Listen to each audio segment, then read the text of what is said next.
Hello कौन जानेला अब में भोले बोला मंदाहरा प्यार। अच्छा अच्छी जे कहू सिंगार के न लावेला अरे सिलावट पे चूड़िया भोरे लुए जा, सिलावट पे चूड़िया भोरे लुए जा। अपना राजा जी के दिलवा का भोरे लुए जा, अपना राजा जी के दिलवा का भोरे लुए जा। ओ राजा पहिले दियोन नहीं मानेला राजा पहिले दियोन नहीं मानेला ओ मेहंदी के गैर लेखा जानेला अपने हर के गैर लेखा जानेला। अपन भाई बाटे रहू राजा प्यार में अच्छी जे कहू सिंगार के न लावेला आज सिलावट पे चूड़िया भोरे लुए जा, सिलावट पे चूड़िया भोरे लुए जा। तो अपना राजा जी के दिलवा का भोरे लुए जा, अपना राजा जी के दिलवा का भोरे लुए जा।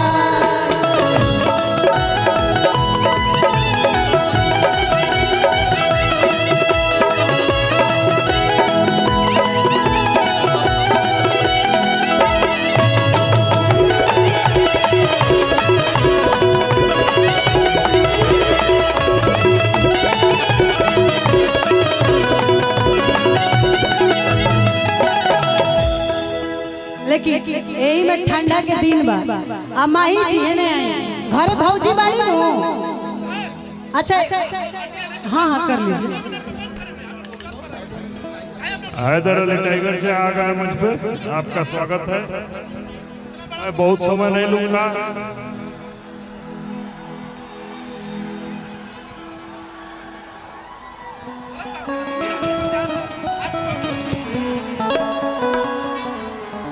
बहुत बहुत स्वागत है आपका इस मंच पे। ढेर सारी शुभकामनाएं हैं। ठीक ठीक ठीक ऋतु जी चल। और कहे के बाद हाई पुलिस प्रशासन सरकार का करी।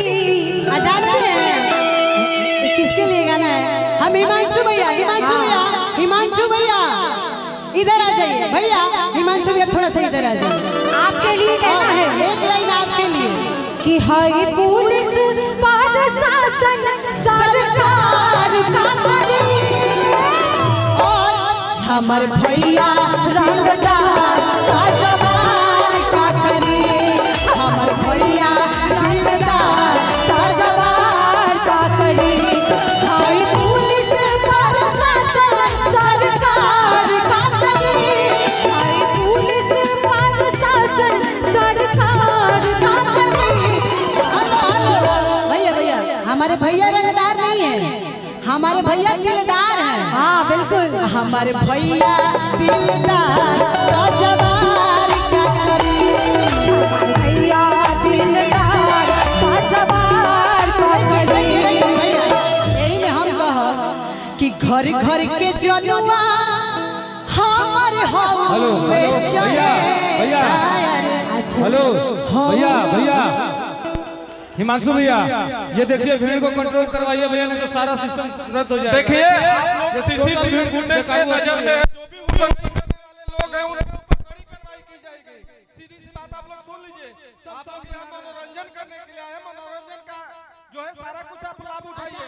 इस तरह का बदतमीजी बर्दाश्त नहीं की जाएगी। पहले लोग आप लोग सारे लोगों को हटा दीजिए इधर से सभी लोगों को हटाइए। ये लोग हुड़दंगई करेंगे, बिना मतलब का हुड़दंगई कर रहे हैं। कार्यक्रम इतना बढ़िया चल रहा है और आप लोग हुड़दंगई कर रहे हैं। लेकिन हमारे अच्छा हिमांशु भैया शादी हो गया ना आपका?